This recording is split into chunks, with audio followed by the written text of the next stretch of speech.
2020년 3월 13일 금요일 밤 11시 49분 해리포터 1권을 읽고 있다. 예전에는 그저 스토리에만 집중하며 소설을 읽었는데 이제는 내 삶과 연결고리를 만드는 작업을 자주 하게 된다. 오늘은 해리가 해그리드에게 자신을 우러러보는 사람들의 시선에 부담을 느낀다고 표현하는 장면을 봤다. 해리는 어린 시절을 이모집에서 자라게 되고 아무 사랑도 받지 못하며 자란다. 또한 자신의 부모님이 구제불능의 사고뭉치였다는 이야기를 들으며 자라난다. 당연히 자존감이 자랄 수 없는 환경에서 클 수밖에 없었다.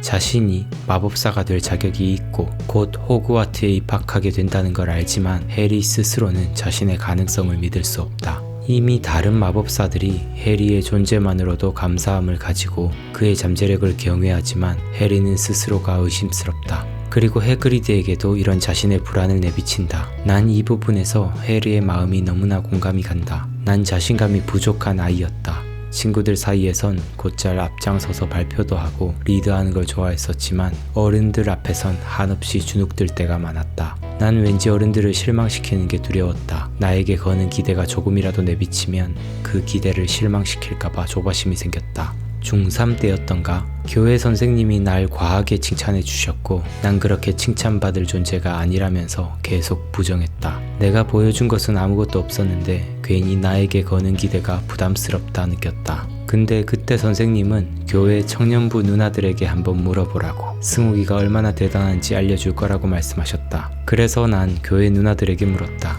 겉으론 최대한 부정하지만 속으론 내심 칭찬을 받고 싶다는 욕구가 가득했었던 것 같다. 그때 교회 누나들도 내게 넌 멋진 남자라고 이야기해줬다. 난 그때 너무나 기분이 좋았다. 근데 기분이 좋으면서도 그때에 난 두려웠다. 난 나를 믿지 못했다. 사람들은 나를 너무도 좋게 평가해주고 자신감을 심겨주지만 난 나 자신이 못났다 여겼다. 해리도 스스로를 믿지 못했던 것처럼 나도 나 자신을 믿지 못했다. 근데 지금 생각해보면 난 그때 그 선생님과 누나의 칭찬이 지금의 나를 만든 것 같다는 생각이 든다. 스스로는 나를 하찮게 여겼지만 사람들이 나를 높게 평가해준다는 것 그 자체가 앞으로 더 열심히 해서 실망시키지 말아야겠다는 마음을 부추겼다.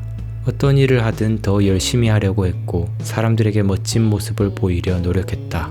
물론 그때의 노력은 타인을 의식한 노력이기에 한편으론 불 속으로 날아드는 불나방과 비슷했었지만 지금 생각해보면 그런 노력도 나를 훈련시켜준 아주 좋은 훈련 경험이었다고 생각한다. 지금은 타인의 기대에 맞추기 위해서 노력하는 것이 아니라 그저 내가 즐거운 활동을 더욱더 재밌게 하기 위해서 노력한다. 지금 난 내가 얼마나 특별한 존재인지 실감한다. 그때의 칭찬 때문인가? 20대 때의 다양한 경험 때문인가? 29살 때 시작한 독서 경험 때문인가? 아마도 그 모든 것들이 어우러져서 지금의 내가 되었을 것이다. 난 이제 내가 정말로 특별한 존재라 여긴다. 그리고 이 세상 모든 사람들이 다 특별한 존재란 것도 안다. 이 세상 모두가 자신의 이 고유한 특성을 알고 자신만의 길을 닦아 나간다면 이 세상은 얼마나 아름다워질까? 최근에 난 천재성을 보이는 것 같다. 아마도 내가 가장 좋아하는 독서와 기록을 열심히 매진한 덕분에 이미 존재했던 이 천재성이 겉으로 조금은 드러난 느낌이다. 인간 모두는 자신만의 고유한 천재성을 가지고 있다. 천재성을 발현하지 못하는 사람들은 아직 발견하지 못했거나 발견했어도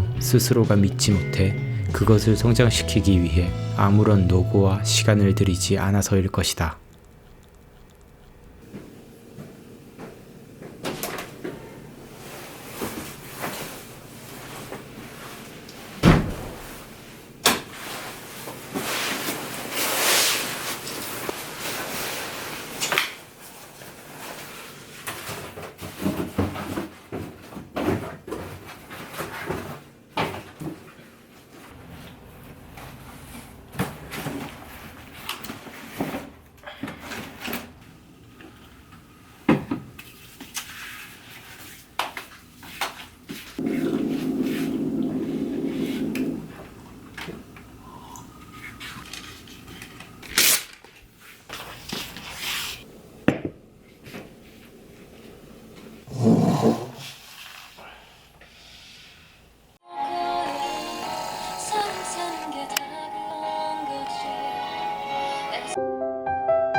2020년 3월 14일 오후 12시 16분. 서재에 왔다. 즐거운 주말이다. 오늘도 독서와 기록으로 내 하루를 즐겁게 채워야겠다. 이 하루가 쌓여서 내 영혼은 더욱 견고히 내공을 축적한다. 이 나날이 즐겁다. 오늘은 독서 노트 정리도 조금 해봐야겠다. 오후 2시 14분. 철학을 권하다. 70페이지. 애나가 처음에 말했던 것처럼 모든 게 내 잘못, 브렛이 말했을 수도 있었을 모든 게 남들 잘못이라는 말은 쉽게 해서는 안 된다. 그건 모두 지나치게 단순한 반응이다. 자신이 통제할 수 있는 것과 없는 것을 구별할 수 있어야 한다.